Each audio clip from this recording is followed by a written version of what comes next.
We're online. I think we're on.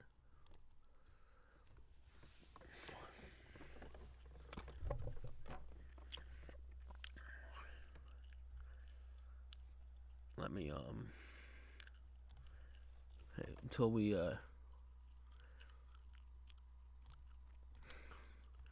okay, hold on guys as I get this ready to go here.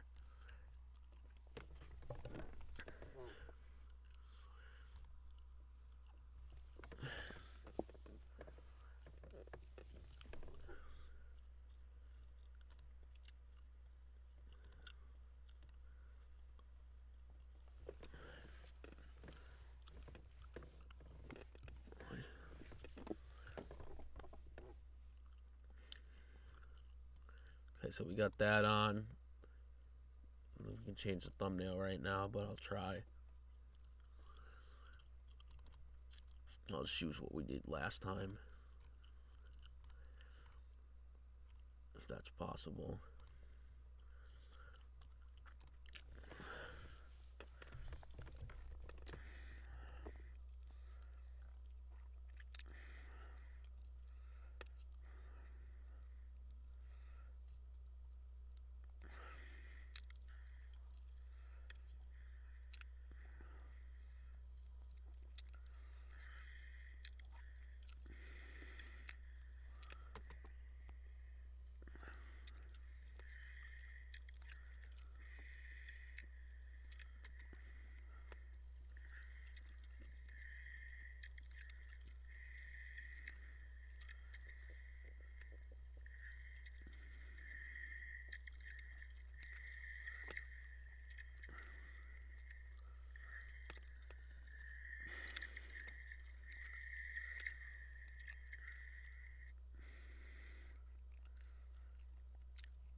All right, so we're ready to go, guys.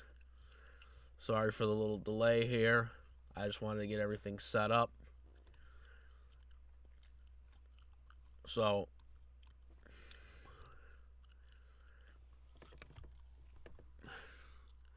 all right, guys. So today is a special live stream. This is not a Q&A.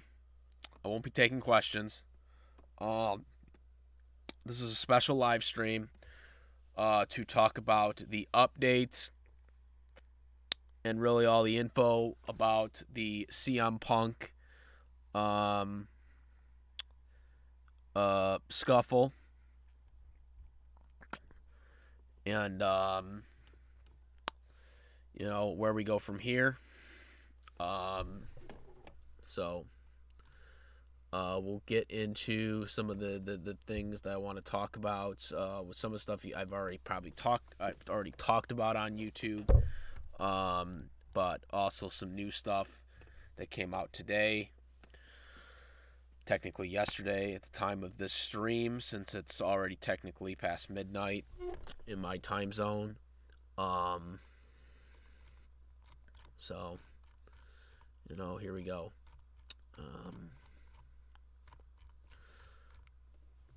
So CM Punk. Also, this will be on Twitch as well. For people to see if they want to.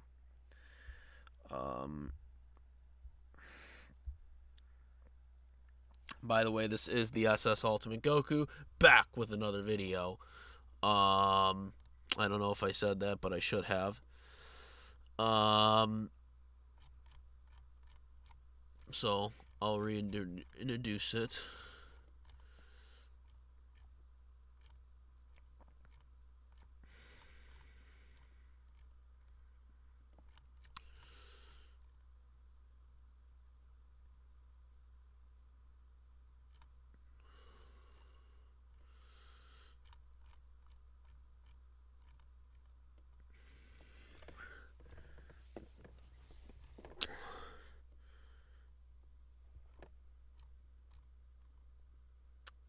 So, as we all know, there's a lot of things that have come out. So we're going to talk about it. And I'm going to start showing some stuff. So, here we go. And again, as I said in the last video I did on CM Punk for the update, this is rumor and speculation. None of what I'm going to say is 100% accurate at this time. I don't claim it to be, like biased wrestling journalists will when they, put out their shit, which half of it's hogwash.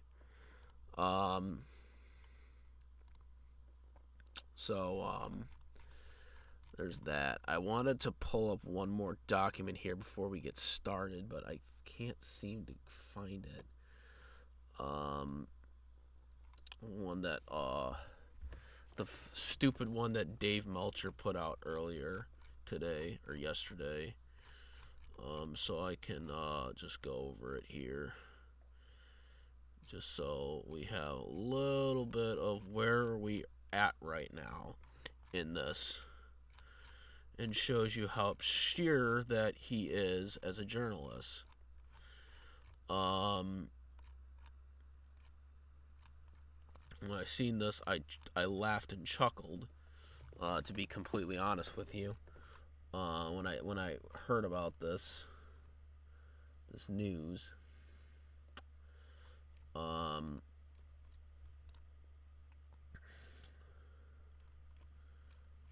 Okay, so this was one that was from the wrestling.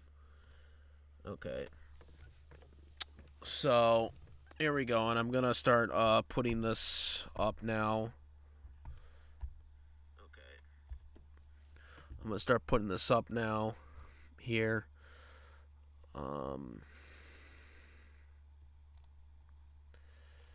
I can go back to my thing here.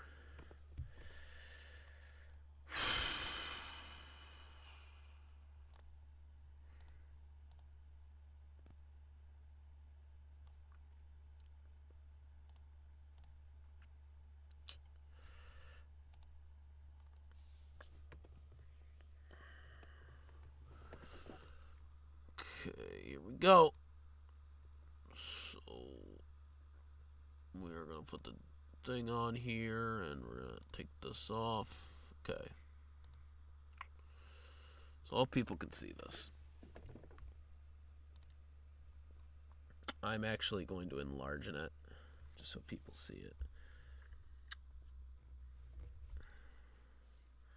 I'm actually going to enlarge it just so people see it. I'm actually going to enlarge it just so people see it. I'm actually going to enlarge it just so people see it.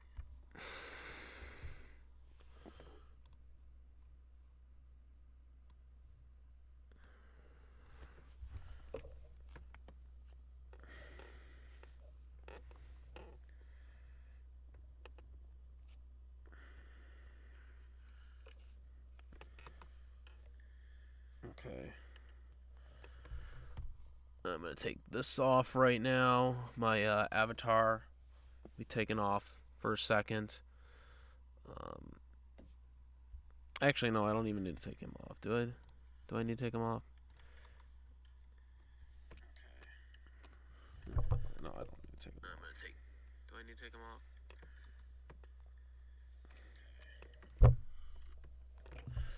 Okay. So here we go. So I want to talk about some of the first things that are coming out here. So I just want to kind of give a recap, and so I'm going to give this guy on Twitter a shout out here, Killer Brooks, aka at CM Line Trunks. This guy gives you kind of a little rundown of the situation, really. So so we're just gonna recap stuff first before we get into the nitty gritty and all the good shit. So here's where we're at. For anybody who doesn't know, if you've been somehow living under a rock for the past month, CM Punk, Elite, of Kenny Omega and the Young Bucks, got into a scuffle following All Out's pay-per-view, where CM Punk was in the main event against Dean Ambrose, aka Jon Moxley, where he won the AEW World Heavyweight Championship for the second time in his AEW career. After this, he immediately went into a press conference where all the quote-unquote wrestling journalists were in attendance, and Punk said some controversial things to said journalists, as well as people that were around him, wrestling, and Tony Khan. And so because of this, after that, allegedly there was a fight between the Elite, Ace Steel, and CM Punk. There's many stories that are going around.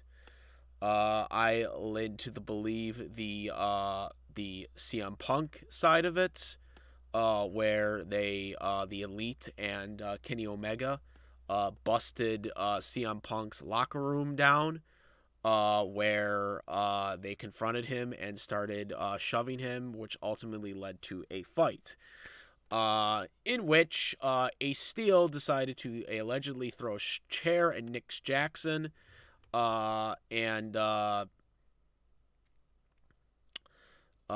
Punk, I guess, punched Mike Jackson, and then Ace Steel bit Kenny Omega.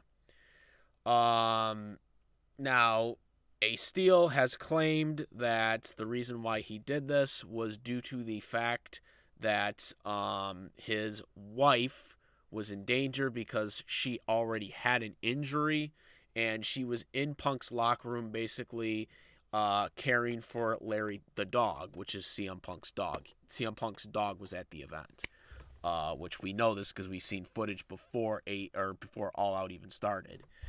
So we do know that Larry the dog was there. So after that, it gets fuzzy, and then the first AEW Dynamite happened 3 days later on Wednesday, because this was a Sunday pay-per-view at All Out, and it was in Buffalo, New York, which yours truly, doing this video right now, went to the event, and did get a CM Punk t-shirt there, but did not get to see CM Punk because of this whole thing. So, since then, there's been no mention of any of the Elite, Kenny Omega, the Young Bucks, Ace Steel, as well as CM Punk. And that's how it's been. They both were stripped of their titles. The Elite were stripped of the trio tag titles, and they were given to other teams, like Pac and whatnot. And then, of course, CM Punk was stripped, unfortunately, of his world title. And then there was a tournament, and Dean Ambrose, a.k.a. Jon Moxley, eventually won that tournament. To my disarray, because it should have been Daniel Bryan. But nonetheless, that is where this is currently at, in terms of the wrestling side of this. In terms of the legal issues, supposedly there's supposed to be an independent investigation on this, and legal issues as well.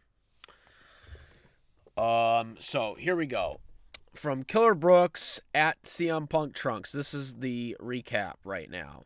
So, quote, here's a timeline of the events that occurred since Hangman out of the Workers' Right promo on Punk, since people are having a hard time understanding. So, here it is. This is the this is what CM Punk said back on May 21st. He said, "Doesn't matter if your opinion of a coworker is positive or negative, stand with them because they'll do the same thing to you and you wish someone help. Trust me, you're expendable. Together, you're unstoppable." End quote. That was what CM Punk said back in May. So, for contents, it was a direct reference to a tweet Punk made a few days earlier relating to Sasha/Naomi walking out of WWE, which is understandable because CM Punk did the same thing. He quit WWE and walked out. Never came back. On the night after the Royal Rumble back in 2014. Sasha Banks and Naomi did it because of creative differences with the women's tag team titles. And they were the current champions as well. So this is how this kind of whole kicked off. So, 2. Up until this point, there were no stories floating around about the Punk/Cabana relationship causing problems in AEW. We knew their situation from the past, but it wasn't a relevant topic, at the least, not in the media. It was actually the opposite for a while. Check the dates. So here we go, and this is what he shows, and this is a note on potential issues regarding Punk and Colt working relationship. During a recent edition, biased Dave Meltzer commented on what the current situation between Punk and Cabana. Punk and Colt were longtime friends before. It was well documented they had a fallout and sequentially legal battles. Despite these issues, they exist between the two. There are nothing there as far as any issues. They could arise between the two in the locker room. Meltzer would go on and note that both Punk and Cabana are absolute professionals. For what it's worth, Punk and Cabana are not the first duo within a wrestling company to have issues, as some have compared it to Jeff Jarrett and Kurt Angle in TNA. This is a fact. There are, at the end of the day, wrestlers don't have to like each other. They don't. As long as they are professional and they work together, when they have to do matches and whatnot, it's completely fine. Brett and Shawn did it for a while until that blew over with the screw job and whatnot. That's just usually how it is. And like I said, that was The Observer. Here's another one. You can see it for yourself. It basically is the same thing, just reworded. Basically, Colt and Punk, there was supposedly no problem, according to the wrestling journalist. So then, 3, the promo that airs on May 25th. Again, keep in mind that this tweet was 3 days before, 3 days before this promo on May 25th. When Punk and Hangman Adam Page started to do a promo on, or to start their feud, basically. Well, actually, they were already in the middle of the feud. This is the first time they were face-to-face. Okay. After this,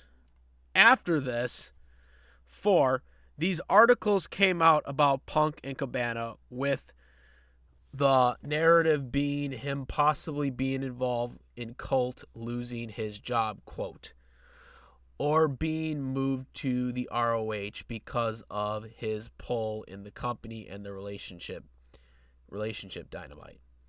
So here it is right here, and this is from Wrestling Inc. Again, talking about how they can't coexist. This is another one from Wrestling News. Colt being pulled from AEW programming because of CM Punk? ? So again, this whole narrative about Punk and Colt really started after that promo. So you can understand why Punk is frustrated at this point, because these wrestling journalists are trying to fucking bury him. Okay? So then, 5, they have their pay-per-view match. A few days later, Punk unfortunately gets the injury, which costs the summer of Punk. He injures his foot, as we all know, and is out of the picture meanwhile, with these articles being spread by many fans, and apparently even some wrestlers believe Punk was responsible for Cabana's situation. Again, this is what happened. Everyone was on this whole narrative that Punk was getting Colt fired, okay, which wasn't true at all, and Tony Khan denied this multiple times. And yet, still, Dave Meltzer and all these biased wrestling journalists, I'm not saying all of them are, but I believe Sean Sapp reported it, Dave Meltzer reported it, biased people. I'm not a fan of Sean Ross because he blocked me for, criticism,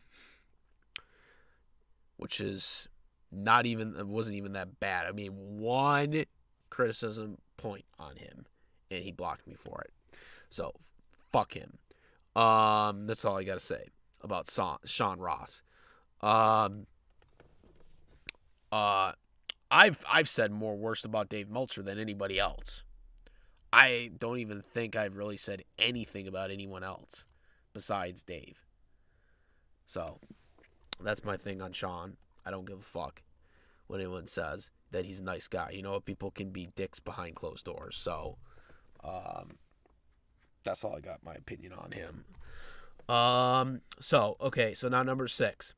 Punk comes back after 2 months, and in his first promo, he throws a shot at Hangman in response to what he said to him in the last promo. While it was petty, which he admitted before he said it, Hangman's promo was doing more damage to his already mixed reputation, which this is true. This is true.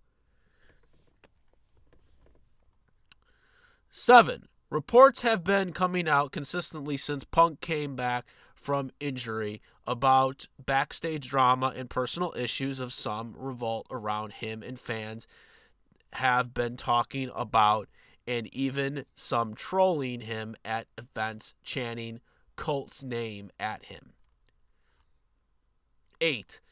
At the pay-per-view scrum, Punk is in person with a lot of people that have been writing about him for months. These press conferences, right? Okay, these AEW pay-per-view press conferences, they have all these wrestling journalists. Dave Meltzer's there, Brian Alvarez is there, Sean Ross Sapp is there.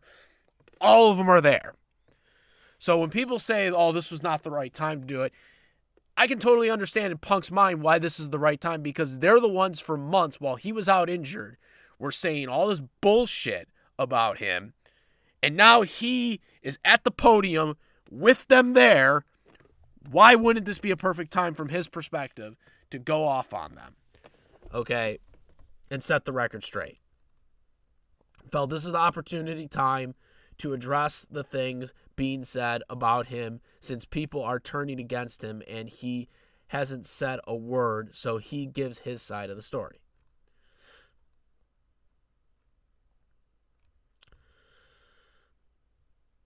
And this guy then says, I don't have all these, just putting out some of the things that whatever. And he ends it with, I can understand the frustration with your rep on the line. And it's true. His rep is on the line. People don't seem to understand, with these comments, it easily can screw up a wrestler's reputation and their pop, especially when you're the top guy, which Punk is. Okay? So that's kind of where we're at right now. This is where we're at right now on this. Now for the juicy stuff. Okay. So, I was actually going to get to that. This right here is a bombshell. This is a bombshell right here. I was not expecting to see this. So, shout out to James 3Side, YMT, or at Jamie 3Sides on Twitter. Also, go to this. I'm not going to show the whole interview. But if you want to see the full interview of Tony Khan talking to this guy, go to that link. I might even put in my description so you guys can see it, or you guys go right to it. But I'm going to just play this clip right here that he put out, which is a bombshell. Now, in this interview, he asked about, the CM Punk situation, about the media scrum, and he said no comment, which is usually what he does. But then, in an unrelated question, he actually name-dropped the Bucks, Kenny, and Punk. And this is straight from Tony Khan, so you can't say it's all made up by the wrestling journalist, because this is straight from Tony Khan's mouth, who is the owner of AEW. So here we go. You asked me about putting the show together before, too, and to touch on that, it's all put together, and there's a lot of people I'll run stuff by, but, I'm trying to talk to a lot of different people about ideas. I'll sit down with a group of people, on timing the show, making sure I have all the breaks right, because we have to make sure we get the commercial breaks in the show, because that's important, because that's how you get paid, and that's our job. And then, of course, announcer copy and more specifics, transitions, wraparounds, and things like that we put into the show. But I'll come in with an outline, and I'll sit down with, Tony Schiavone, QT, a couple people backstage. Sanjay has become really valuable. And then there's a lot of people throughout the years, that you'd go to, whatever their stuff is. I think there's specific people, even if they're not working in an office job per se, that you'd go to, like a Chris Jericho, Bryan Danielson, Jon Moxley, and of course, people who are working, even office jobs, like Kenny Omega and the Young Bucks, and CM Punk. And right there, did you hear what he said? Did you hear what he said? Did you? That would come in with ideas. Did you hear what he said? Now, before you want to say that he is saying something and misinterpreting it, he specifically name drops Jericho and Danielson as guys that don't necessarily have an office job, but will take their opinions and advice for booking decisions. However, he specifically name drops CM Punk in the same category as the Young Bucks and Kenny Omega. He didn't have to do that, and you know what? He hesitated too.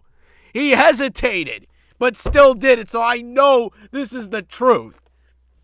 I know this is the truth. He didn't have to name drop Punk. He did not have to name Punk. Are working, even office jobs, like Kenny Omega and the Young Office job. And office jobs, which, again, as we know, Kenny Omega and the Young Bucks are EVPs. They've publicly said this since the beginning of AEW. But yet, here we go. CM Punk. Right there. CM Punk. He specifically put Punk in the same category as Kenny Omega and the Young Bucks. Which means, based on what he said, straight from Tony Khan's mouth, even this interviewer was shocked by it. He was totally thrown off by this. He said, valid question. It seemed weird because you assume something like that would be known with full transparency. Contracts, amount, and all the stuff in them aren't privy to us for the most part.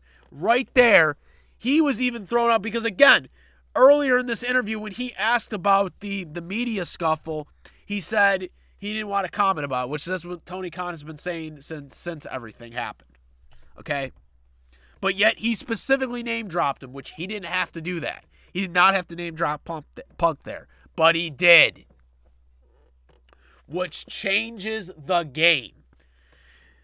Because in that media scuffle, one of the biggest criticism, there was a lot of criticism about the media press conference. The press conference. One of the biggest criticism of that press conference is what Punk said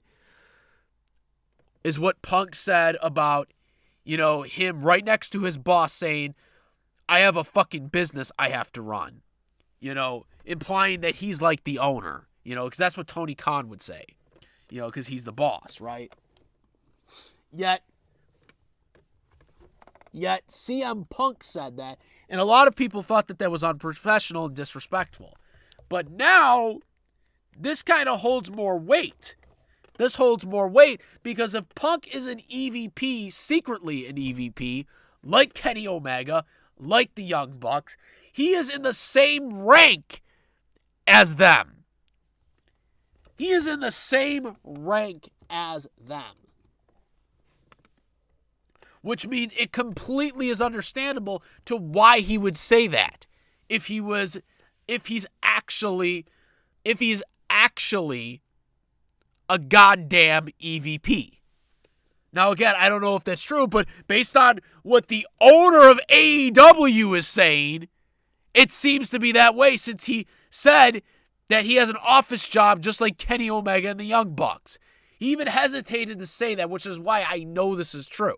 He hesitates and says, CM Punk. He's like Kenny Omega, Young Bucks, pause, CM Punk.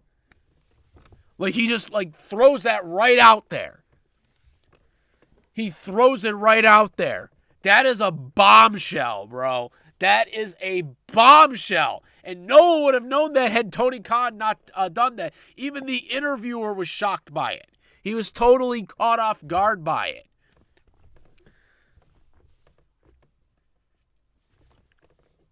Because no one thought Punk was an EVP.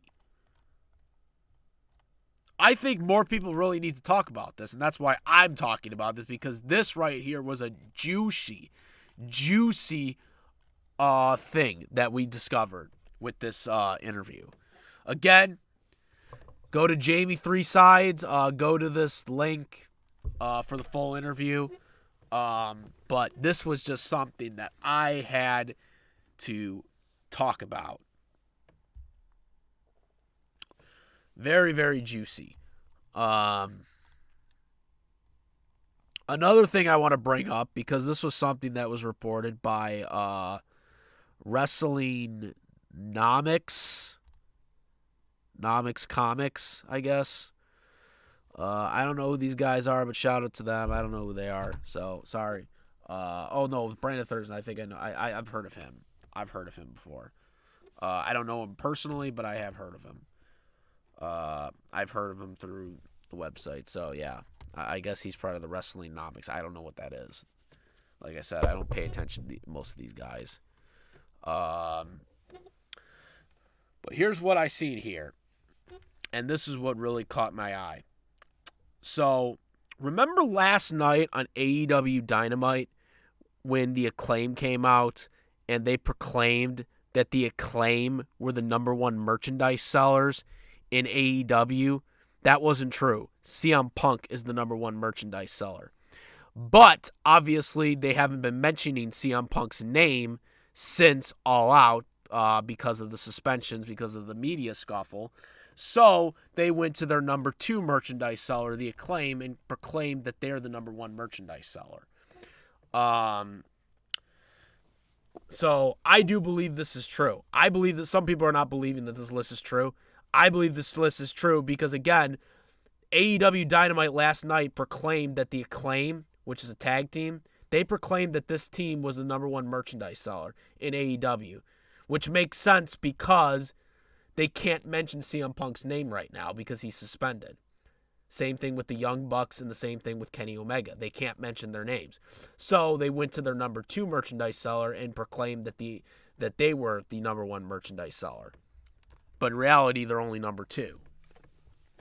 I want you to see these numbers right here. All these people, they're top guys. The Blackpool Combat Club, which is, Daniel Bryan, freaking Dean Ambrose, a.k.a. Jon Moxley.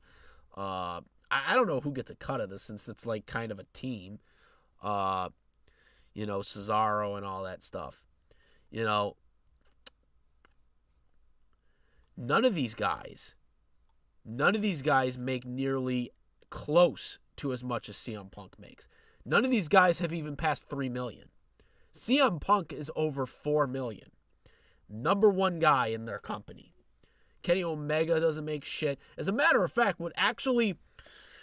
See, I wasn't surprised CM Punk was number one because I knew he was number one before I even seen this. I didn't need confirmation, but since I do have confirmation, I'm going to just show it anyways. But what shocks me about this list is that there's only one female on this list, and it's not Brit Baker. Brit Baker is their top female in their company, yet Brit Baker's not even in the top list. Sheeta is.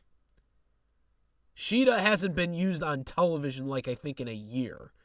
I think I may have seen her 2 times this year on AEW. Now I know she was the AEW champion for a while. The AEW women's champion for a while. But she hasn't really done anything since she lost that title to Brit Baker. And yeah, she's the only female on here, yet they're not positioning her in anything. She's selling more merch than Brit Baker, and yet they're treating her like garbage there. Like someone who, the top female merchandise seller should be in the storylines, okay? If that's what your audience, if your audience wants Sheeta to be in, you know, actual storylines, and they're buying her merch, I don't know why you don't put her in a match. FTR is a little down, which doesn't surprise me since they haven't been doing shit with FTR for a long time now. Like they stopped booking them back in I think end of May when Punk was still there. They just started bringing them back as a tag team, which is just insane. You know, like FTR is their best wrestling tag team in their company, and yet they misused them. That's the only reason why the Acclaim surpassed them, by the way. If FTR had been wrestling all through the summer in AEW, they would be ahead of the Acclaim right now. They were massively over. Like, they were getting so many goddamn reactions. It's not even funny. But then, all of a sudden, they were pulled. So, that's why their stock dropped. But you know what I find also hilarious on here? The Young Bucks are not here. Now, granted, Kenny Omega is on the list. But he's low.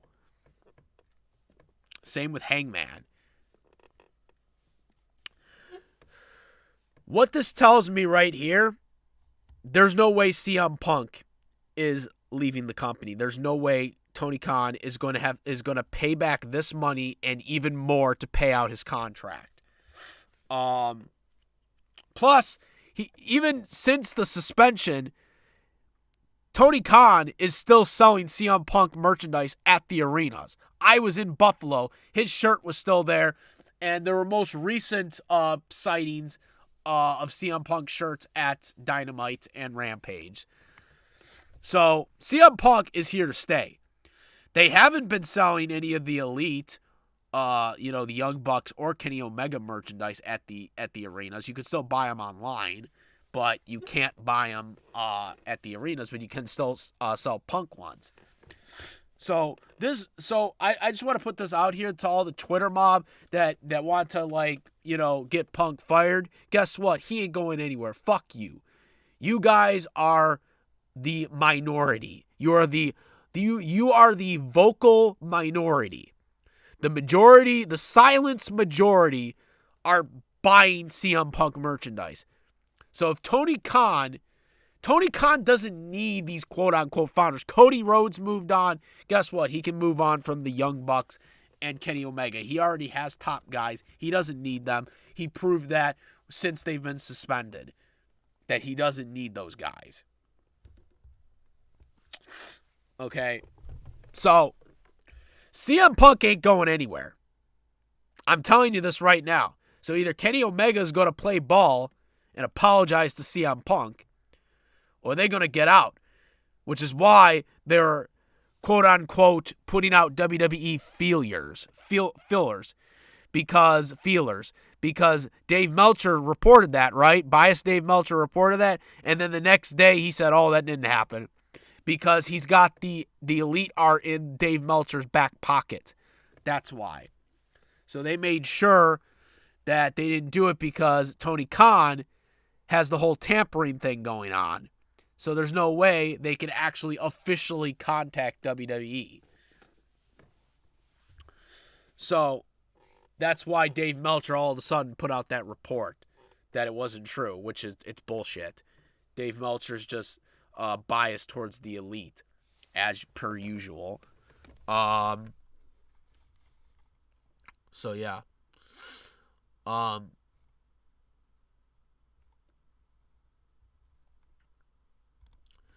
So as we all know from my last video that I did, this is what happened. Okay, or this is the rumor. I don't say that this is 100% true, but this is the rumor. Is that basically Tony Khan knew about the injury and planned this match at Grand Slam. Again, I doubt he knew the injury that he got during the match or during the media scuffle. That wouldn't have made sense. However, Hangman was supposed to basically interfere and injure Punk, which would have set up MJF to win the title, and then when Punk would have came back, he would have feuded with Adam Page, and Adam Page would have been a heel.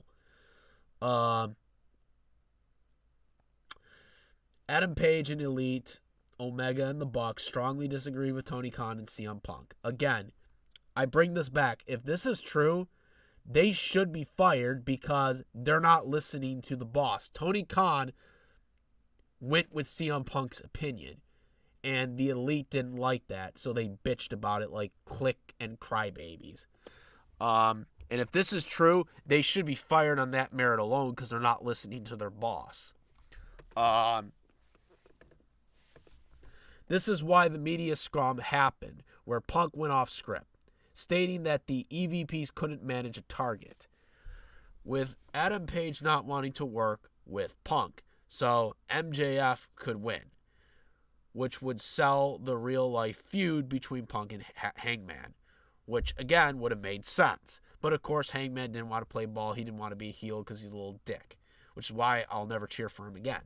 Not that I did anyways, because he was the worst drawing world champion in AEW history, which is a fucking fact. MJF would be champion right now, but the Elite and Hangman ruined that. Which Hangman is now the number one contender for the belt, but this is just so Jon Moxley, a.k.a. Dean Ambrose, can just basically beat the shit out of him. Which, you know, based on the AEW Dynamite promo, I think that's literally what this whole thing is Jon Moxley is just going to basically own his ass and beat the shit out of him. Just so they can get the receipt, because he was the one that basically started all this drama to begin with. Yeah, he wasn't at the media scuffle because he left early, but at the same time, he's the reason why all these top guys are now suspended. So Tony Khan ain't happy about this. So I think Tony Khan did this on purpose of making Hangman the number one contender, so he can beat him up, because obviously Jon Moxley isn't losing in his hometown, because that's when this match is supposed to take place in 2 weeks in Cincinnati, Ohio. So that's basically what's going to happen, is he's basically going to just basically sandbag him and beat the shit out of him.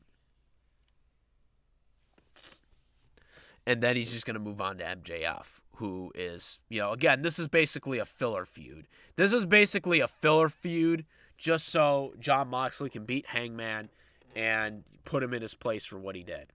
And then he'll go back to the mid-card like he's been doing for the past couple of months. And then Moxley will move on to MJF at Full Gear.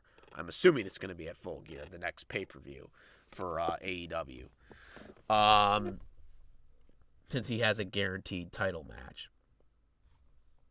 MJF is rumored to wanting out of his contract due to the Elite pushing for Hangman. Now, I don't think MJF necessarily wants to go out of his contract. Supposedly, he's getting a raise, but also still out at 2024 January 1st. And will be a free agent. Don't know if that's actually true or not. And again, MJF would deny it anyways. Let's face it. MJF is the best heel in the past 20 years, or probably even longer than that. So it doesn't really matter because MJF will deny this stuff anyways because MJF is that damn good as a heel, which is why we all like him. We like to hate him. Or like him. But, that's what's great about MJF.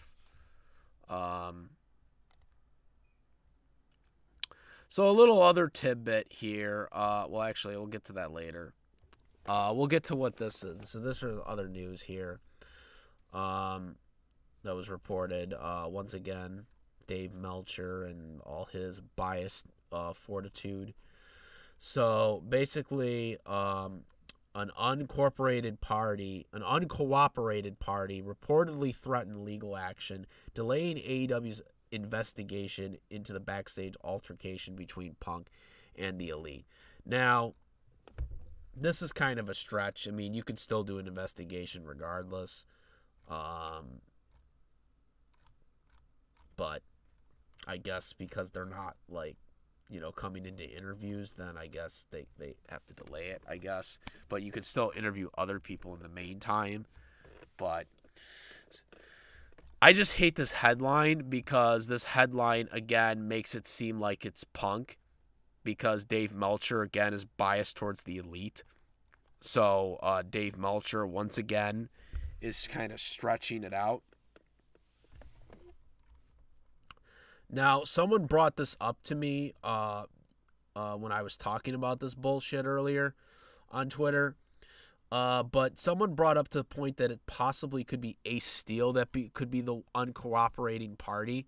Because, I mean, if his story is true that his wife was in the locker room trying to, watch over Larry the dog, and she already had, some type of injury already. Obviously, she wasn't wrestling, but, she's not a wrestler. But, she was just there to watch the dog while Punk wrestled. If this is true, then obviously Ace Steel, being her husband, is going to want to try to step in and help her woman, help his wife, from getting hurt. So, if this is the case, I kind of can understand why he may have thrown a chair. I mean, I don't agree. Don't get me wrong. I don't think he should have thrown a chair. I think he should have just started, trying to punch him or something or whatever, or push him or whatever he had to do. But maybe in that moment, it was just kind of quick thinking because, maybe the Bucks were too close to his wife or whatever. Who knows what happened in that instant, of what he was thinking. Now, the whole bite mark, because Kenny Omega was seen on, when he was doing that Target thing where you could see, where he was trying to pretend to be at a Target cash register or whatever. You could see that bite mark or whatever he had, which a lot of people aren't talking about this fact, but most people don't bite people for no goddamn reason, okay? Sometimes when people bite people, there's usually a reason. And based on where the bite mark is on Kenny Omega's arm, it does go on the possibility, and not many people are talking about this, which is a shocker. I'm being sarcastic, by the way, because Dave Meltzer won't actually report it. But there's a possibility that Ace Steel was being choked by Kenny Omega. And so he bit him out of desperation, which again would make sense because if you're choking somebody, that's where his bite mark was, where Kenny Omega's bite mark was on his arm. that's where a choke would be applied. That's a spot where a choke would be applied where you would be biting the guy. So to me, I think there's a possibility Ace Steel bit Kenny Omega out of desperation to get out of the hold that he was being choked out of. Which is something, again, the wrestling journalists aren't fucking reporting, which again pisses me off because it shows how biased that they are to not even think about this as a possibility. Because it's obviously the most sane possibility for why another human being would bite somebody. But of course, according to the wrestling journalists, that's not true.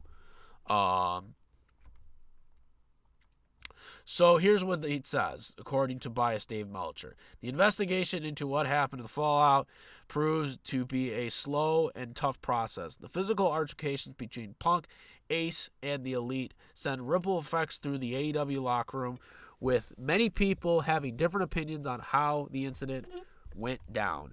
Everyone involved in the fight remains suspended, and it is unclear when we will see them back on screen. The third-party investigator, yes, there was a third-party investigator brought on for this, into the events is still ongoing with Tony Khan unable to comment on the specifics of the case. Through Dave Meltzer in the Wrestling Biased Observer has noted that the process has been haunted by looming threats of legal action. We have been hearing, quote, we have been hearing a decent amount of people in this past week largely threaten legal action has stalled everything and nobody has been let go, including Ace Steel. There is no time frame for anyone to return at this point, end quote. Dave Biased Meltzer. It appears that not all parties are helping to make that proceeding easier, with Meltzer also stating that one of the parties have been uncooperative. Quote, one person has threatened legal action and have been uncooperative. We don't know which side of the dispute is holding up the process by threatening legal action, but AEW will want the situation to be smoothed out as soon as possible. Oh, boy. And again, the way Dave Meltzer puts this out there, it makes the Twitter mob assume that it's Punk.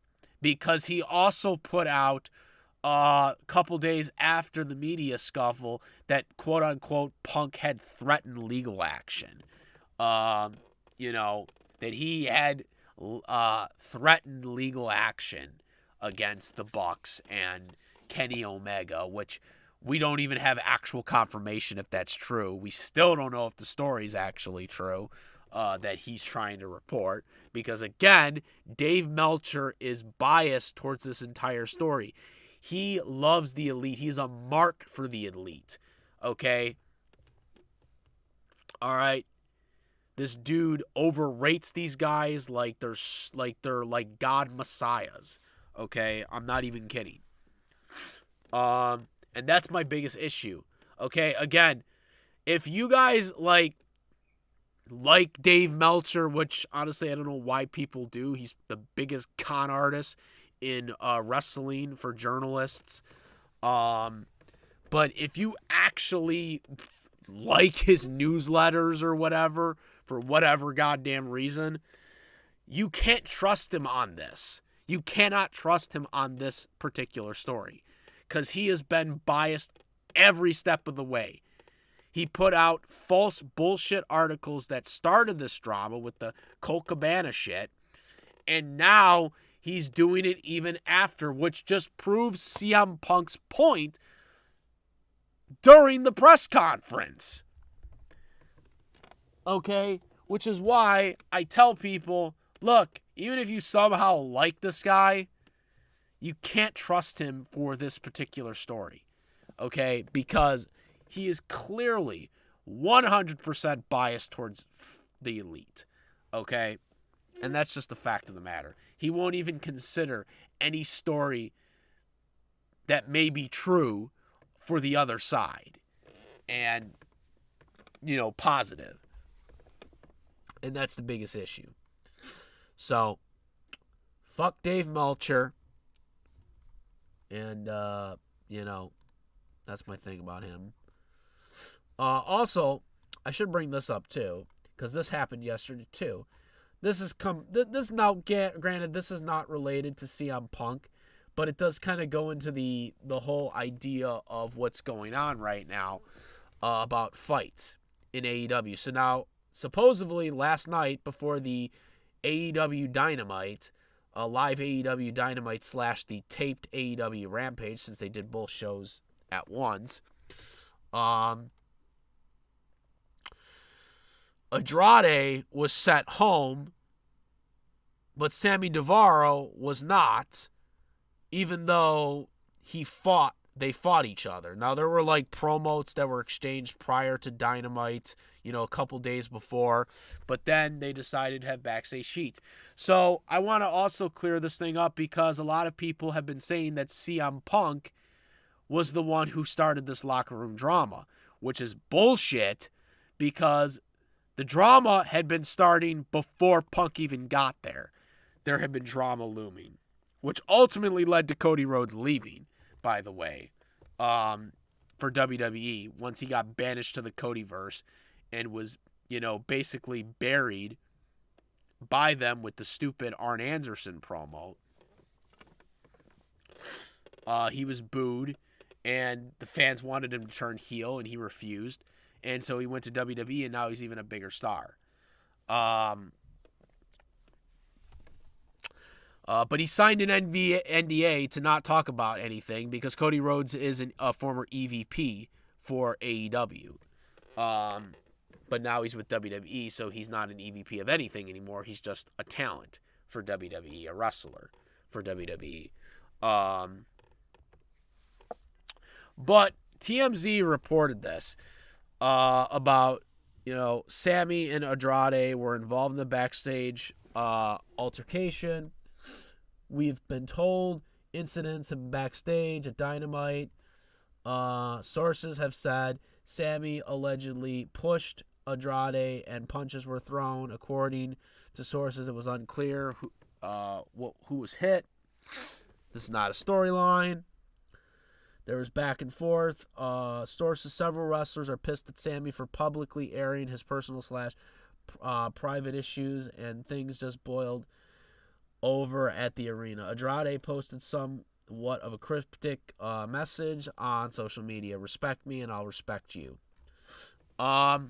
Now, there are stories conveniently the next day trying to retcon the story and say that, Andrade was actually the person who instigated the fight by, ironically enough, Mr. Biased Dave Meltzer. Go figure. I don't believe this. TMZ got the scoop. Now, TMZ isn't a wrestling journalist site. They are a general celebrity journalist site, sports. They're pretty much everything. They do everything, but they don't typically cover wrestling unless it's something really big. And this isn't something that I would have viewed that big for wrestling, but they got it. And they got it a couple hours before the live Dynamite. And then, of course, the next day, everyone was saying, fuck you, Sammy, during the broadcast, because he was in the main event of Dynamite and won the tag team main event match, getting the pinfall, which people were even more pissed about that he didn't get sent home as well. But now Dave Meltzer, because he's got cold feet, because TMZ, who don't give a damn about what the wrestling journalists think,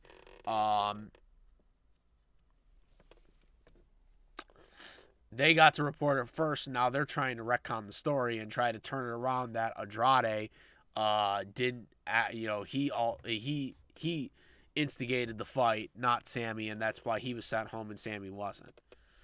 I think this is a bunch of bullshit. But again, it proves this whole thing that CM Punk isn't the instigator of, like, the whole locker room drama, which is what Dave Meltzer and all these biased journalists have been doing. And another reason why I don't believe Sammy is because he already had another altercation just a couple of months ago with Eddie Kingston, which I think they both got suspended for that one. And let's not forget, he did have the thing that he said to Sasha Banks, which I can't say on YouTube because of the community guidelines. Now, again, he was apologetic to that, and Sasha did accept his apology. But at the same time, he claimed that that was when he was younger and he was still immature. But I would argue that Sammy is still immature, despite it being a couple of years. He hasn't really shown growth, okay, because obviously he's still getting into fights with people and he's still trying to pick fights with people. So obviously he hasn't really grown if, you know, this is the third incident that we're hearing about him. Okay. So that's my biggest issue with this. So I don't know where this will go or how severe it will turn out to be. But I just wanted to throw this out here. This doesn't really relate to CM Punk, but it relates to the whole idea that the locker room drama was because of CM Punk. CM Punk's not even there right now because he's suspended. So you cannot blame CM Punk for this drama because Punk isn't even there right now because he's suspended. So, again, Punk didn't start shit in terms of the drama. And I think I pretty much covered everything I wanted to cover on this.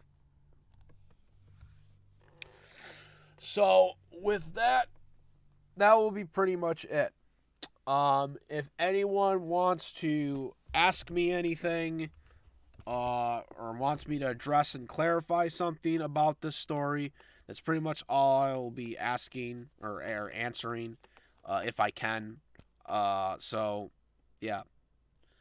You know, and if no one wants, you know, to ask me anything, then I'll just get offline here, wrap it up, call it a day, and then anybody who missed this live stream wants to, you know, this will be reviewed on replay, obviously, and then can just comment on there, and I'll, you know, if you want to comment and ask questions about this specific story, about the whole media scuffle,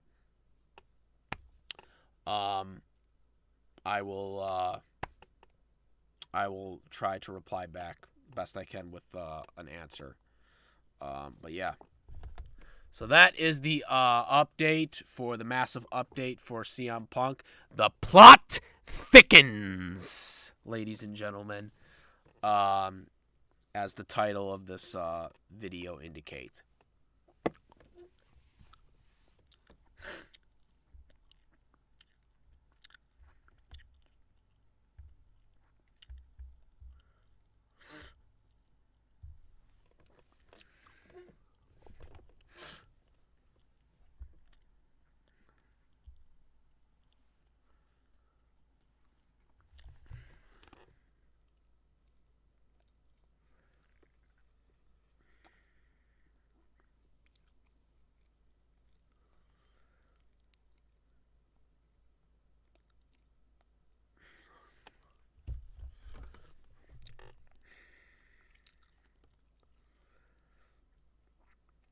Story.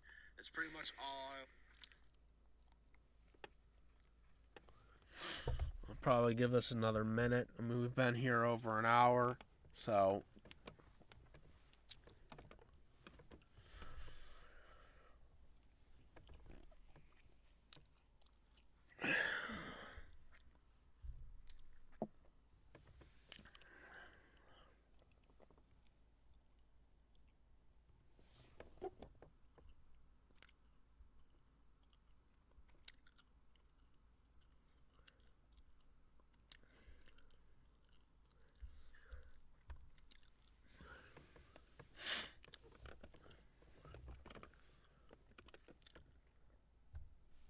Oh, man. I'm going to need a cough drop after this shit. So I'll give it another couple minutes if anyone wants to ask me questions relating to this specific topic. Uh, you know, I'll try to answer that. If not, I'll get off here. This will be on replay. And if you guys want to leave a comment about some of the stuff that I covered here, and I'll try to answer it as best as I can. Again, I'm not claiming that any of this stuff is 100% accurate, because, again, it's all speculation at this point. But it lines up. Everything that I've said pretty much lines up with everything that I've been saying since the shit happened. So, as I said, the moment it happened, the moment we found out about it, I'm 100% Team Punk. Hashtag Team Punk. And I hope we see CM Punk back in the ring once his legitimate injury heals up. Reportedly, it's a tricep injury. I don't know if it's actually a tricep injury or if it's something different in his arm. We do know it's an arm injury of some sort because he did have a cast on his arm. We seen him with a fan on Twitter, picture taken with him and a fan. So we do know he is, in fact, injured. He had surgery on it. Whatever he had.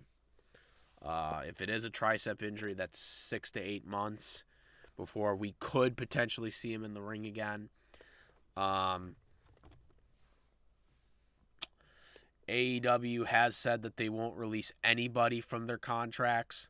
So, especially when they're injured, they don't release anybody anyways, but they're definitely not going to release him now while he's injured and they're doing this investigation. But yeah.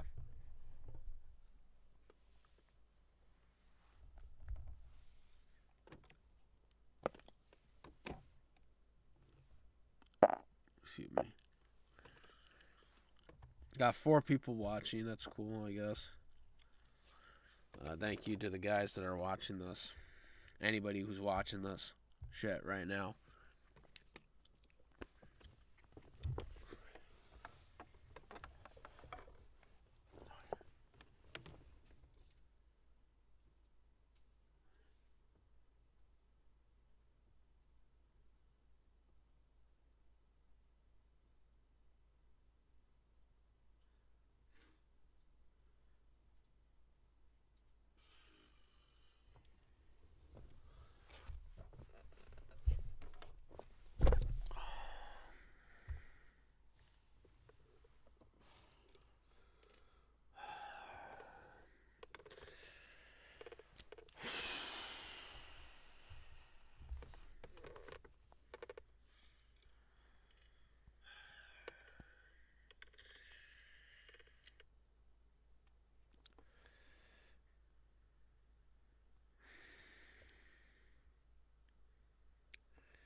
Alright, guys, so since I'm not hearing anything or any comments right now, I'm going to call this a day right now. Oh. Okay. Oh, what do we got? Here is what I don't get. Why did the all pull up on Punk at once? Good question. I have no idea. They're stupid. That's why. They busted his door down and busted into his locker room at 3-on-1. Also, an injured pedestrian who was Ace Steel's wife was there watching a dog, watching Punk's dog, and they decided to basically, do their dumb shit, and, it is what it is. But I don't think they were thinking logically.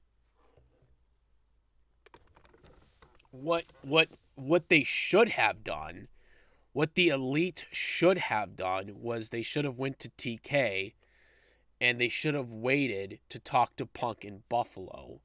at AEW Dynamite in Buffalo, the first Dynamite after All Out. That's what they should have done. They should have waited for Punk to get out of his, because obviously Punk wasn't happy at that point. Not a good idea to confront somebody when they're that pissed off. So that's my thing.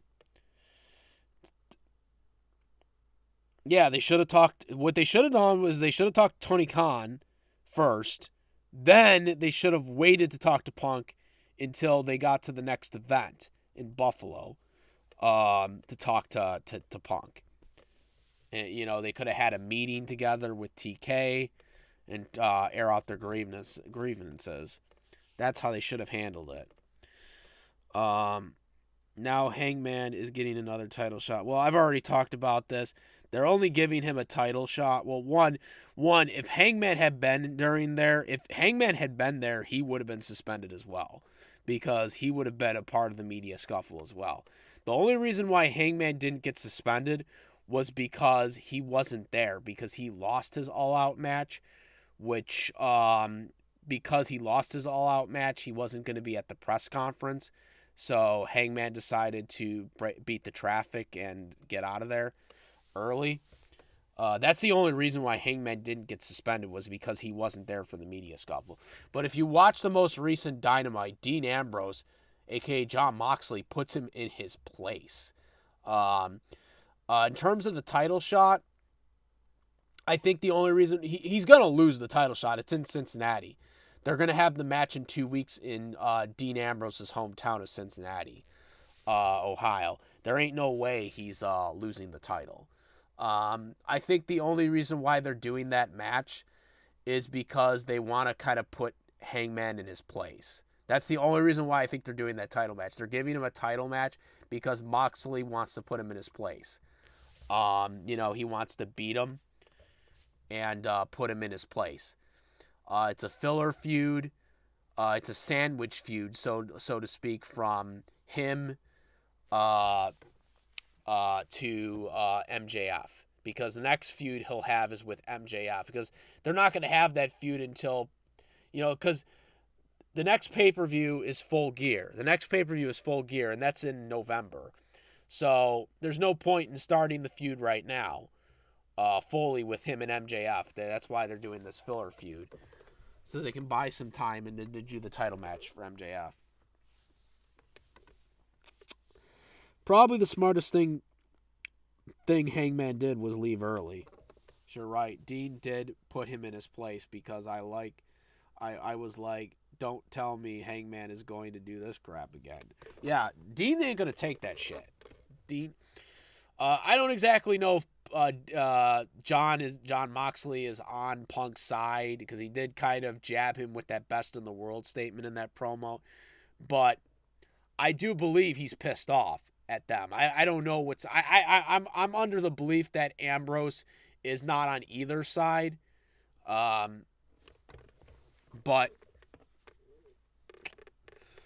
I think the way it works is, I think he's just pissed off at the whole situation.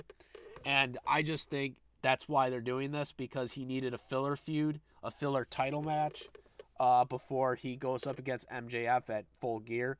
And so they're doing this title match in his hometown, just so he can beat him cleanly.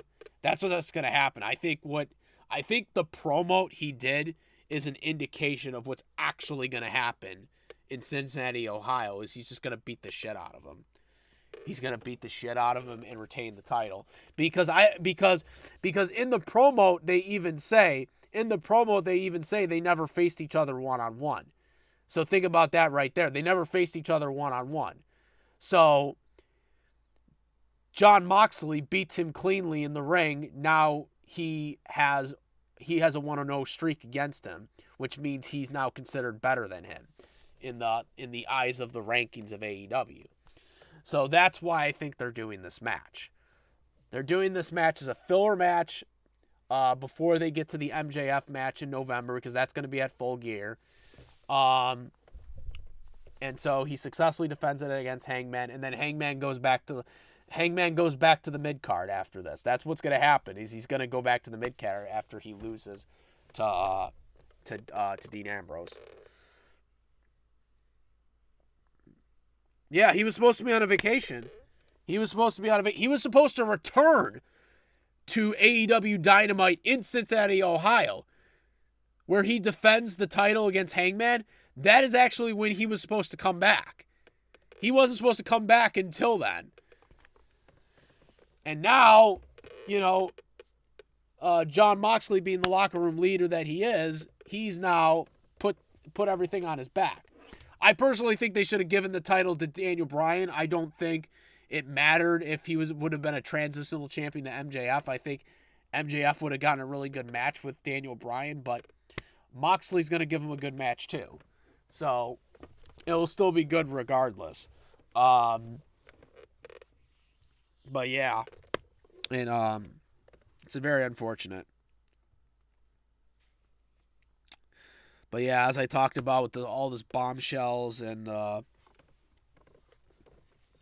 this stuff I reported, for the first hour of this stream, all the shit that's going on.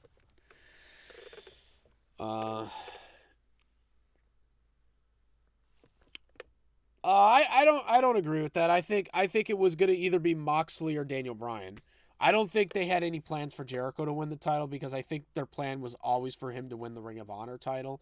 I don't exactly know what they're going to do with him with the Ring of Honor champion. It seems like he's just going to do all this disrespect stuff about Ring of Honor, hoping that they can actually get a legitimate deal for it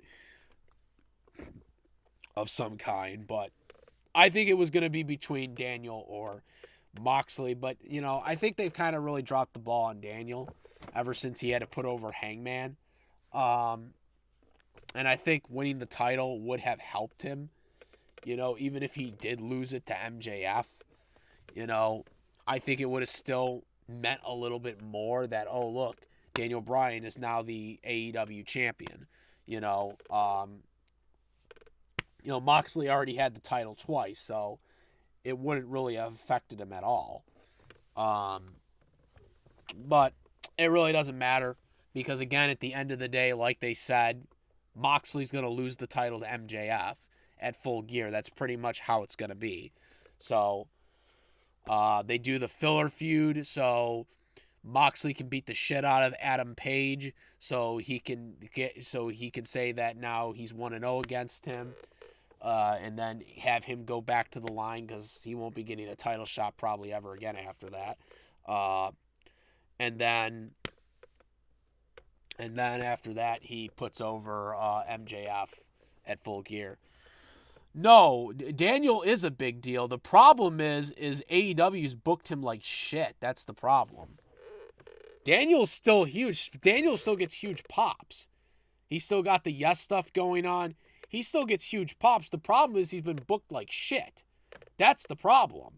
He's like a second fiddle to Jon Moxley, which is another reason why I think he should have beaten him. Because, he's more popular than Jon Moxley, but yet he's being booked where he's second fiddle to Jon Moxley, or Dean Ambrose, whatever. He's being second fiddle to Dean Ambrose. Even though he's more popular than Jon Moxley. And that's the issue I have with this whole Combat Club thing. Is like, it's more centered around Moxley, but Daniel feels like second fiddle to him. And that's just insane. That's just, that's the problem.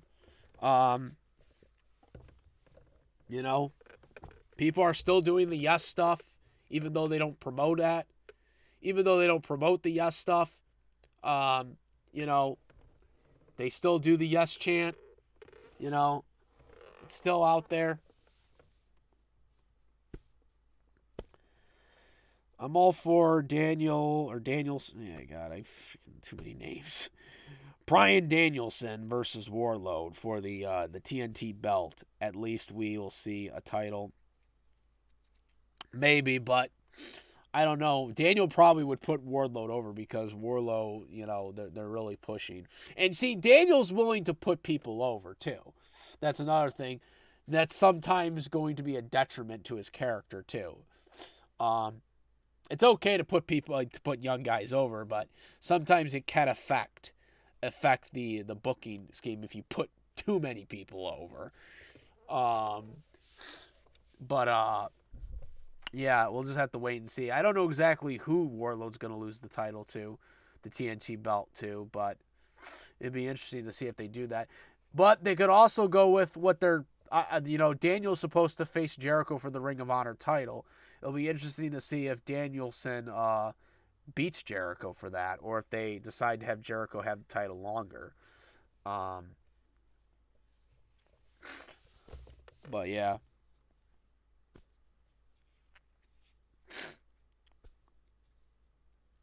CM Punk being the number one merchandise seller is good, though. Well, he is. And that's why Punk's never going anywhere. As I said in this video, or earlier in the stream, Punk is the number one merchandise seller. He ain't going anywhere. Sheeta should be booked. Sheeta should be booked. She's the only female that actually is in the top selling shit. Not even Brit Baker. And, they're not booking her. Yeah, he is a ROH original, yep.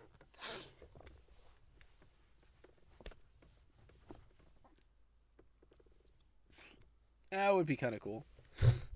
I mean, it would also kind of go with the story of what's going on with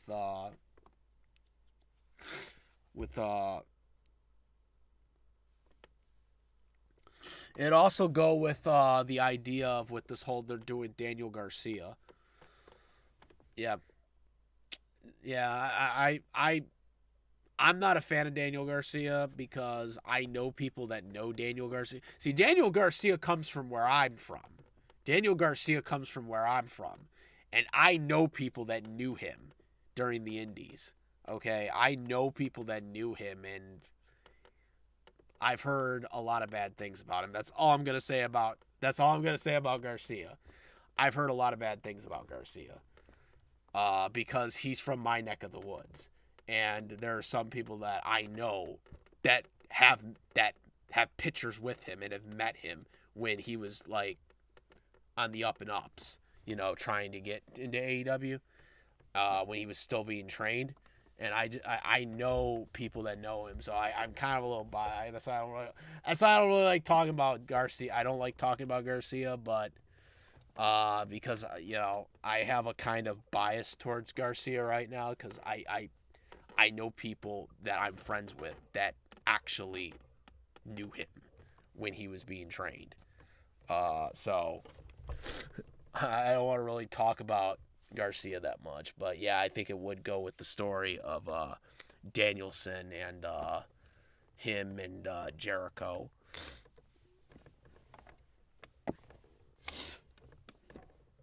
But yeah, Sheeta doesn't get the respect she deserves, and she's outsold. She doesn't just outsold the Bucks, she outsold Brit Baker. Like, she's the only female on the top list. As I said earlier, like, this is the list right here. I don't know if you were here earlier for it. I don't know if you were here earlier for the stream when I was going through everything. But, dude, she is the only female on this list. She is the only female on this damn list. Like, that's just insane right there. She's the only female on this damn list. And that shocked me, too, because I would have thought Britt Baker would have been on there. That shocks me, too, because I thought Britt Baker would for sure be on this list. I thought Britt Baker would be for sure on this list. I'm really shocked that she's not on this list. But yeah, Sheeta should be booked. If she's selling merchandise, I don't know how you don't book her.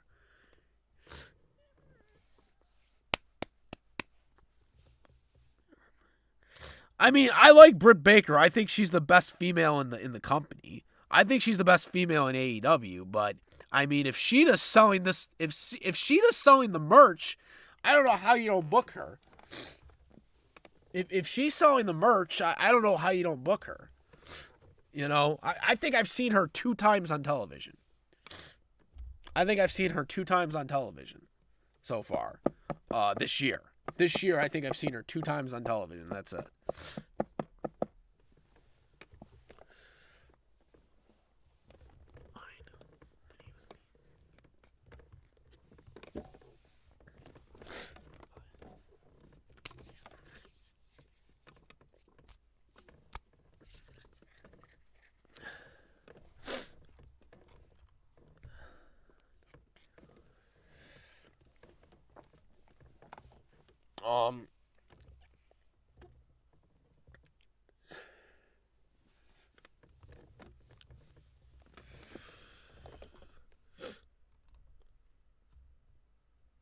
Oh yeah, this thing right here.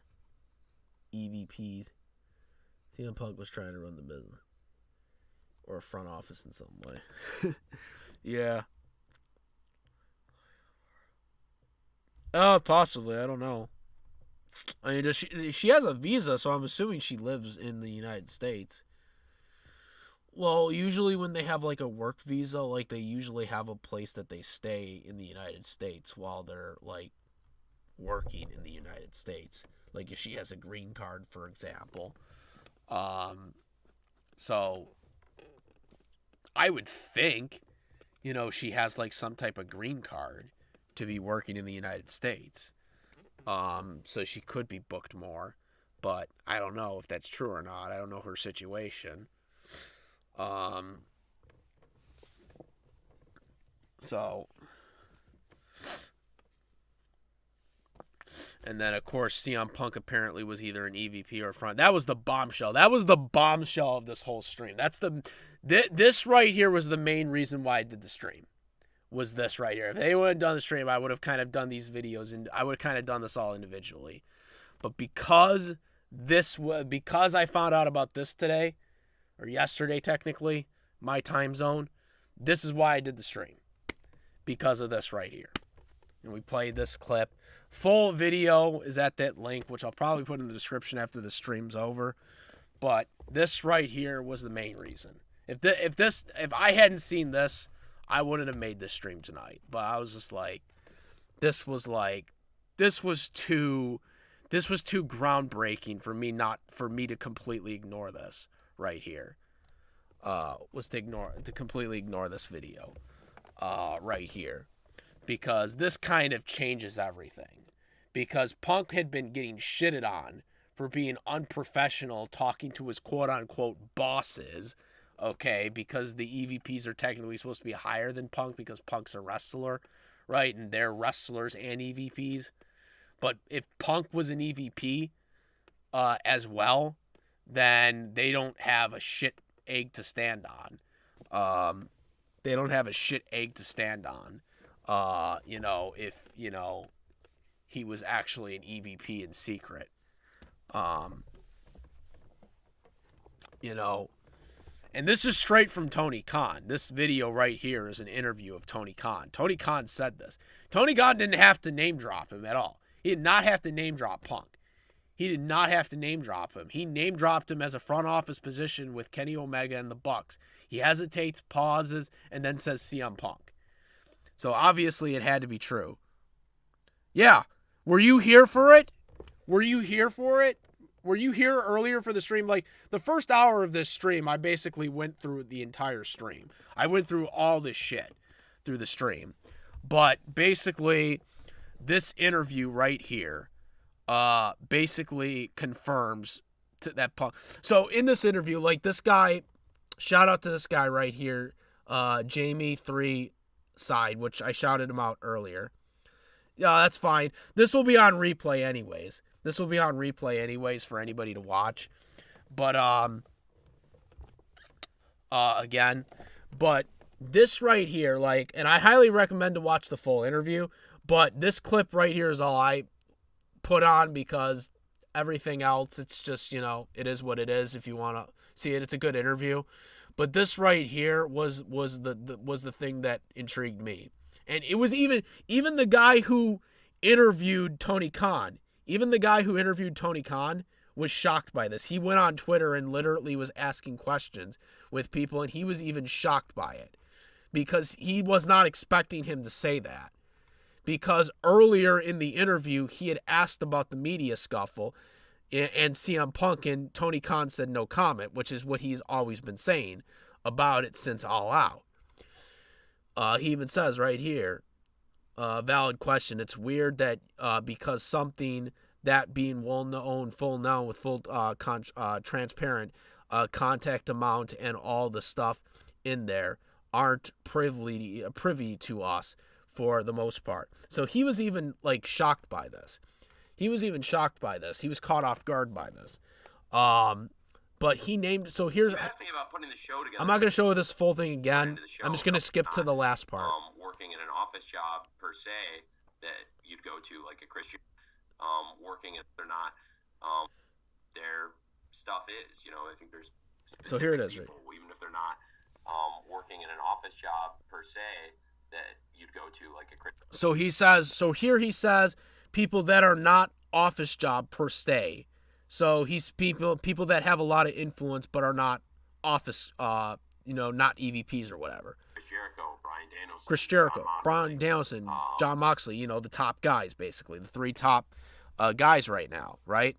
He names them as basically guys that aren't EVPs but has a lot of influence with them. So now here's where he goes to the next thing, right here. And, of course, people who are working, even office jobs like. And here's where he says people specifically that have office jobs, a.k.a. the EVPs. Kenny Omega and the Young Bucks. Now watch what he does right here. He's like, and CM Punk. Right there. He pauses and says CM Punk in the same category as Kenny Omega and the Bucks. He did not have to name drop Punk in this interview, and he did it. And he paused, so that tells me that it's true.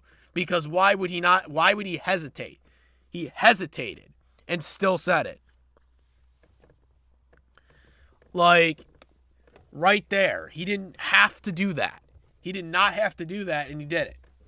And that's the main reason why I did this stream, is because of that. All the other stuff I could have done in individual videos if I wanted to. But once I seen this, I was like, this is too good for me not to really cover this. This is too good for me not to really cover this in a stream.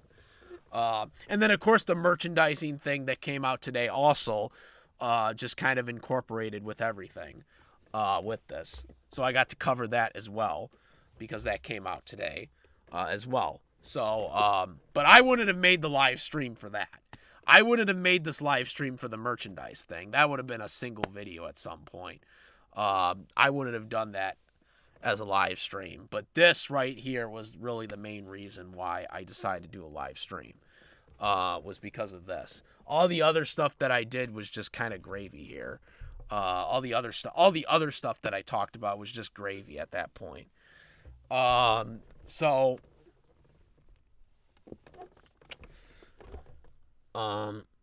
Punk was a silent EVP, which explains why he was always giving advice to the young talent and in watching almost every buddy's matches. And it also makes sense that he wouldn't have wanted people to know that he had a front office job or an EVP position. I'm assuming it's an EVP position. It would make sense because perception is very difficult in this day and age with social media. And if he was considered if people knew he was an EVP now, if they knew Punk was an EVP, a lot of people might have thought he was like Hulk Hogan, basically winning the world title. And I'm sure Punk didn't want that. And that's probably why he didn't want people to know that he was an EVP, which I completely understand why he would not want that perception out there.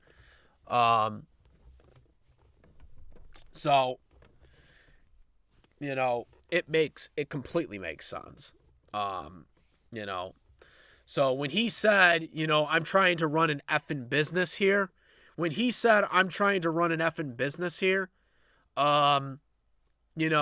it kind of holds weight now because he's saying it in a way that, these guys are being assholes that don't want to do anything, don't want to do business.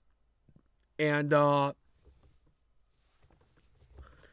you know, Tony Khan was right in front of Punk, nodding his head and agreeing. And reports are that, they did know, that he did, Tony did know that this was coming, that he was going to say this stuff at the press conference. So, this kind of validates, a lot of the stuff he said, and it really wasn't unprofessional. If this is true, because he's basically laying out this. And this also right here, I don't know if you've seen this either. Where's this? This thing right here. Now, this is a rumor as well, too.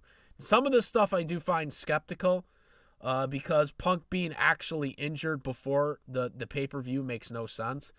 But this does make sense about the whole Grand Slam, MJF winning the title from Punk at Grand Slam, which was rumored to happen prior to the event, prior to All Out. There were rumors about that. And this right here, well, it's a picture shit. Punk and Tony wanted Punk. Tony wanted Punk to feud with Adam Page after he lost the title. Adam Page was supposed to cost CM Punk the world title at Grand Slam to MJF. And then because of that, Adam Page was supposed to turn heel. And that was going to lead to a feud between Punk and Adam Page again down the road whenever he came back from his injury, which I'm assuming would have been a kayfabe injury, not the legitimate injury that he actually suffered at All Out. Because there's no way he could have had a legitimate tricep injury and waited 2 weeks to put over MJF at Grand Slam. He would have had to have gotten surgery immediately. He would have had to have put over MJF in Buffalo, the Dynamite in Buffalo right after the Chicago All Out, and then have gotten surgery right after. That's the only way that would have made sense. So I don't think he had a tricep injury when these plans were being laid out. I think it would have been like a kayfabe injury to sell the story for Adam Page when he turned heel. But because of the clique of AEW, the Elite, Omega, and the Bucks, who strongly disagreed with Tony Khan, a.k.a. the main boss, and CM Punk, that's why the media scruffler happened. So right now, MJF would be world champion right now, had it not been for all this bullshit.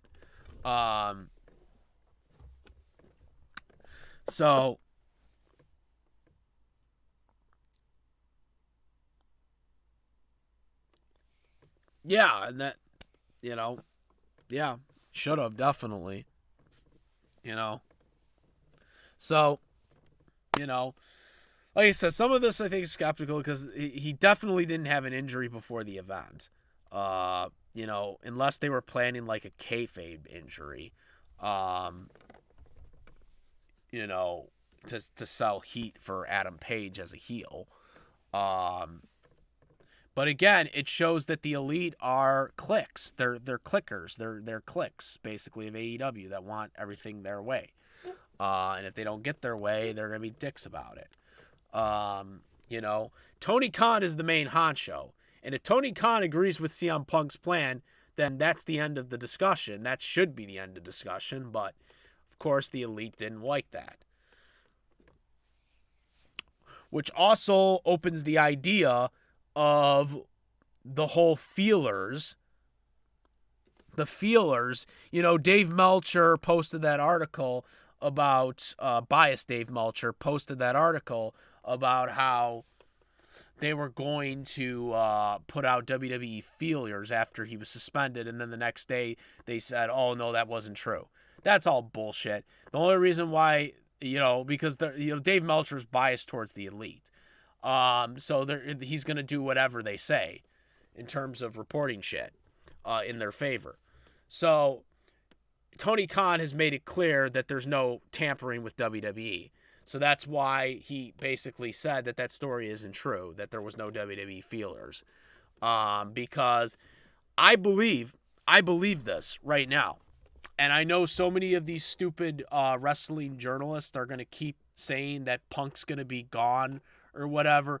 There is no way Punk's going with all that merchandise because they're not buying out his contract. Because if they were buying out his damn contract, they would have to pay back Punk all that merchandise money, all that $4 million plus, plus more than that.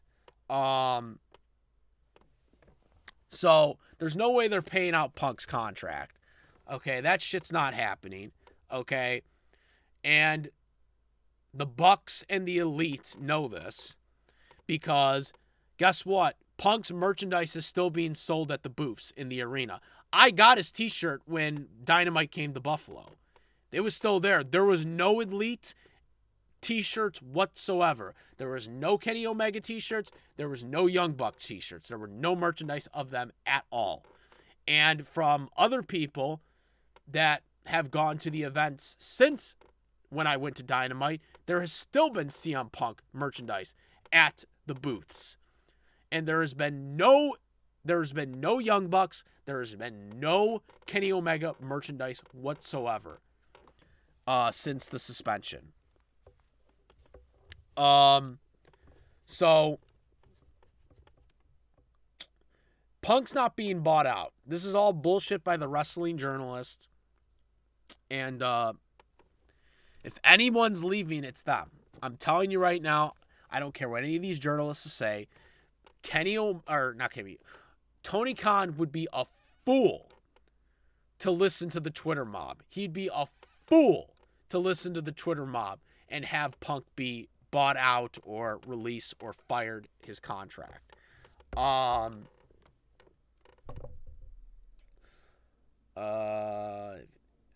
Plus, I'd be shocked how fast most of the AEW fandom would turned on Punk.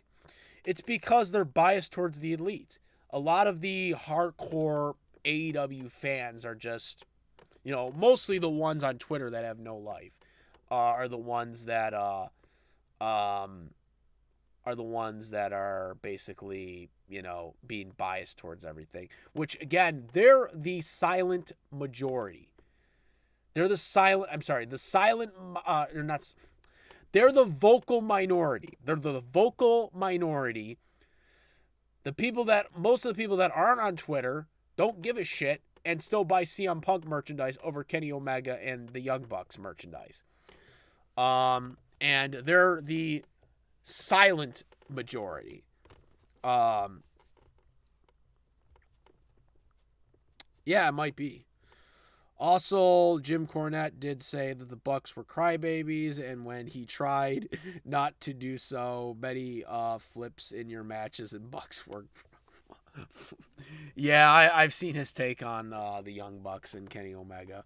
I can't say I always agree with Jim Cornette on a lot of stuff, but I do watch a lot of his contents. It is hilarious, and I do agree with him on a lot of things, though. There's some stuff that Jim Cornette does say that I kind of think is a little stretched. But when it comes to the Elite, I do think he's really, I hate to say it because I actually thought the Young Bucks were actually a talented tag team. I never had really any issue with them as wrestlers. I thought they were talented wrestlers. But, Jim Cornette, may have been on something. We really should have paid more attention to what he was talking about when it came to Kenny and the Young Bucks, because, based on what happened here, it kind of just shows, that, once they got into power, they, took advantage of it and they hurt the business. They let Cody leave, banishing him to the Codyverse, and conveniently got him to sign an NDA, non-disclosure agreement. And, now he's a bigger star in WWE. But, it's just amazing. It might be better, yeah. Honestly, the Bucks might benefit going to WWE because let's face it, the tag team division isn't great over there, but Triple H is now in charge of talent relations, and booking. So, maybe tag team will get a little better, but, the Bucks might be successful over there. Because again, they, at least when Vince was over there, the tag team divisions were always shit, but it might be better now with Triple H there. But I still think there's a possibility that the Bucks could be successful in WWE, still regardless. But at the same time, I doubt Kenny Omega would be successful over there because there's so many spots, even in a Triple H run. There's so many spots, even in a Triple H run show, where it would be hard for him to kind of mix with all the other guys that he wants to push. Plus, he's pushing Cody at this point, and we know Cody's going to be there for that WrestleMania next year. So it's going to be hard for Kenny to get in there, unless they bring back 2 world titles again. Right now, they're currently unified, though they still retain their lineage, even though they're both supposedly unified. Maybe eventually they'll have 2 world titles again, but as of right now, I don't see how Kenny would be positioned into a world title thing in WWE.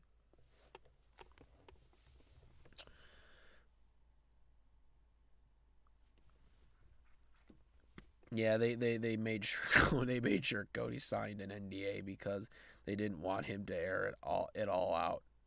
Bucks versus Usos might work. I mean, Omega could definitely be an Intercontinental or United States champion.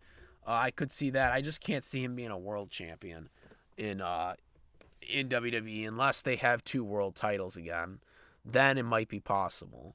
But they're only going to be 1 world title going forward with WWE. Even though technically the WWE and the Universal titles are technically still considered separate according to WWE.com's records, since neither one of the titles have been officially retired. They've just been counted as 2 world titles that are being held by one person in Roman Reigns. If they do decide to defuse them as being unified, then it's possible that he could possibly get somewhere with that, but otherwise, no. Him working with Styles might work, and yeah, Nakamura for sure.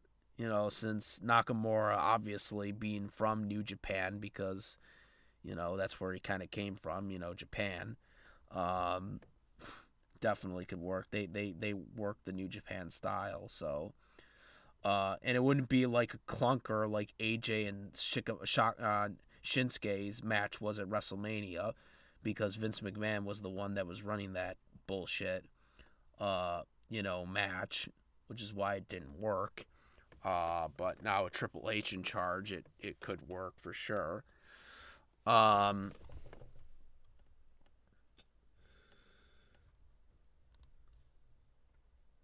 remember that. Unless he wins Money in the Bank, don't see him winning the world title scene for a while. I don't see him winning it at all in WWE. I can't see it. Too many guys. Too many top tier guys. Especially Triple H is going to want to push one of his guys. Triple H is going to want to push one of his guys too. You know what I'm saying? Like, he's got Cross in there now. That's a Triple H guy. Cross is a Triple H guy. Okay, because that was someone in NXT that he worked with when he was in control of NXT. He's going to want his NXT guys to get some love for the world title. So, at some point. So, that's another thing that Kenny's going to have going against him. Is he's going to want his guys. He's going to want some of his guys getting that main event spotlight. So,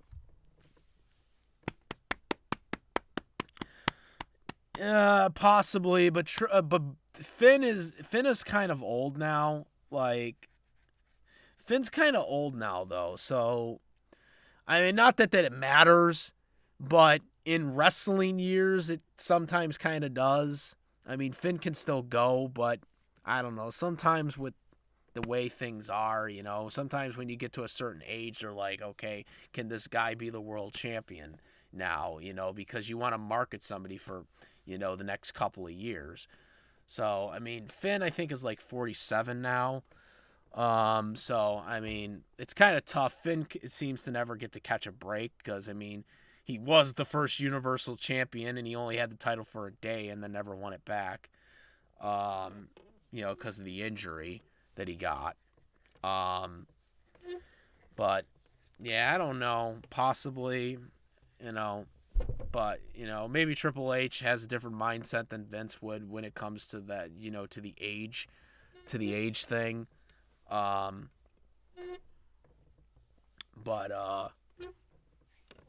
I don't know how he'll handle something like that. Also will depend on how they do this Judgment Day thing, because lately Judgment Day's getting a little better now, but we'll see how it's handled, because it really kind of got fucked, under Vince, and now they kind of now Triple H has to pick up the slack of where Vince left off. Yeah, he's old actually. He's in his 40s. He's in his 40s. Finn.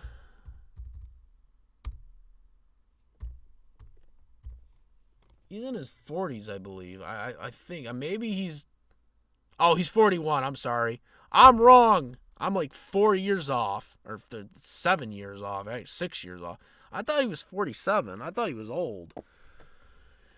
41's still old, but that's still pretty doable. That's still pretty doable. I stand corrected. He's 41 years old. I'm wrong. I'll take my L on that. I apologize, Finn Balor. If you're somehow watching this. Hopefully he isn't. But, yeah, 41, that's possible. Now, I changed my opinion on this. That's still a possibility. If he's 41, that's still possible. It's older, but... I mean, 41 might still be doable. 41 might still be kind of doable. Yeah, but when you're, I don't know, because Vince McMahon... See, now I'm thinking about this from Vince McMahon's perspective, because Vince always seemed to always be, like, hesitant on older guys who haven't been established or they're injury prone. He seems, if they're not already established by now, like, if they're not already established as, like, a main eventer, he, like, just keeps them as a mid-card for the rest of their career. No, I'm talking about guys that were not main eventers. Like, Randy Orton, when he started getting injured, he was already a main eventer. That's different. I'm talking about guys that weren't established yet. Guys that weren't established yet as world champions, or main eventers, typically Vince McMahon will he'll throw them as second fiddle, basically. He'll just make them kind of upper mid cards for the rest of their career and not really do anything with them. And it's kind of what Finn Balor has been ever since he got injured and he had to relinquish the Universal title. Is basically he has been kind of just there as a mid-card always. That's what he's been basically been.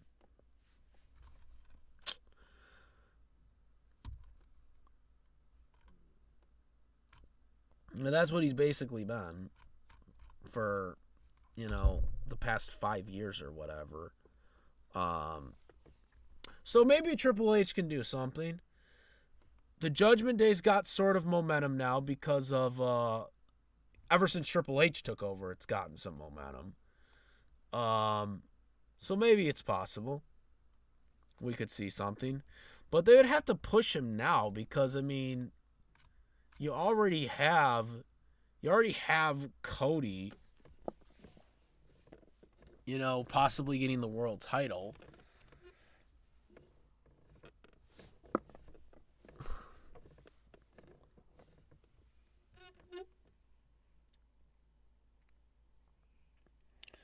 Oh, you know who I may have made a mistake on? That's who's 47. The guy who's 47 is his teammate. His teammate is. That's what I was getting goofed up by. No, not Dominic. No, Dominic's young. The other guy. The Judgment Day. That's who I was mistaken by. Where is he? Yeah, Damian Priest. Yeah, Priest is 47. Oh, no, he's 40. Oh, never. God dang it. God damn. Why am I. I don't know where. I apologize, Priest. He's 40. Where am I getting 47 from? Who was 47? Who is 47 in this company? There's somebody in this company that's 47 that I don't know about. And I don't know how I'm goofing their ages up. Somebody is 47 in this. In this. I don't know. No, not in Judgment Day. Someone is. I don't know who it is, though. There's someone that's 47 that's a mid-card. And I don't know who it is. Because I remember seeing that there was someone that was a mid-card that was older and that was 47. And I'm getting them all goofed up. But I don't know who it is. I don't know why I'm thinking these guys are 47. It's like Finn Balor's 41. What are you talking about? Finn Balor's 41. I'm making everybody old now. Making everybody too old. I could have sworn there was somebody that was 47, though, that's in WWE. And I just don't know who it is. LA Knight's 37, so it's not him. Is Edge 47? Edge might be. Edge possibly is, but he's established, so.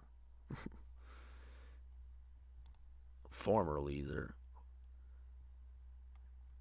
Edge is 48. Maybe it was Edge. Maybe it was Edge and you, screwed up somehow and thinking it was Edge. Edge is, 48 right now. So. Edge is 48.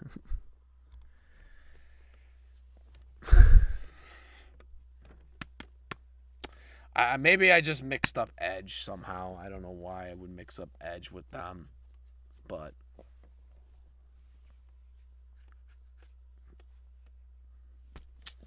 Yeah. Maybe I just somehow mixed up Edge. Because Edge is 47. Or he's 48. He's older than 47. Oh, Mysterio's 47, so that might be. That might be where I'm getting it from then, because Mysterio's 47. Rey Mysterio. Someone was 47 in this company. Somebody's 47 in this damn company.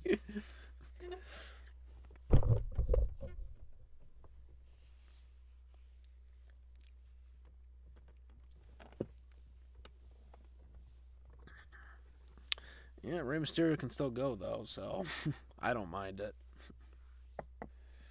I don't mind it. Nope.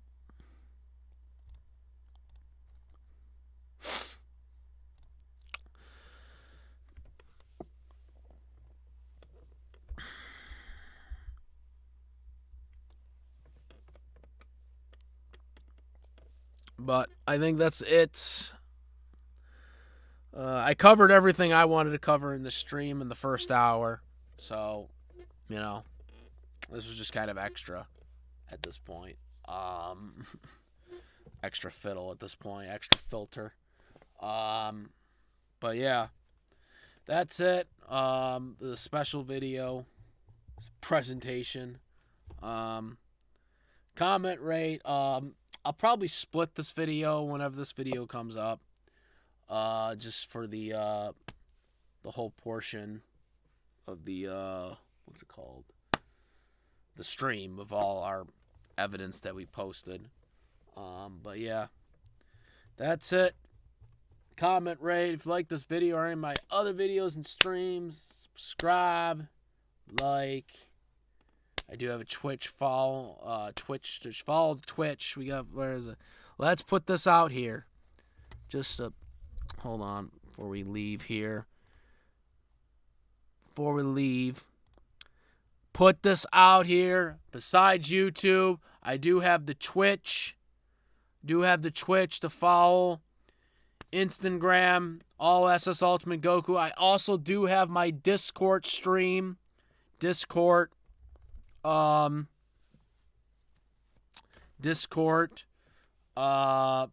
for discussions, fictional media of live action movies, games, cartoons, anime, live action movies, TV shows, etc., all that crap. Go to that Discord link. All that will be in the description. Instagram, SS Ultimate Goku, follow. Twitch, SS Ultimate Goku, follow. And obviously the YouTube, which you're here for that. Majority of you people are here for the YouTube. Subscribe, bell, all that good stuff. Thank you guys. I hope you enjoyed this video. We'll try to split it up for all the information from the first hour for people to see. And that's about it. I am the SS Ultimate Goku. Peace!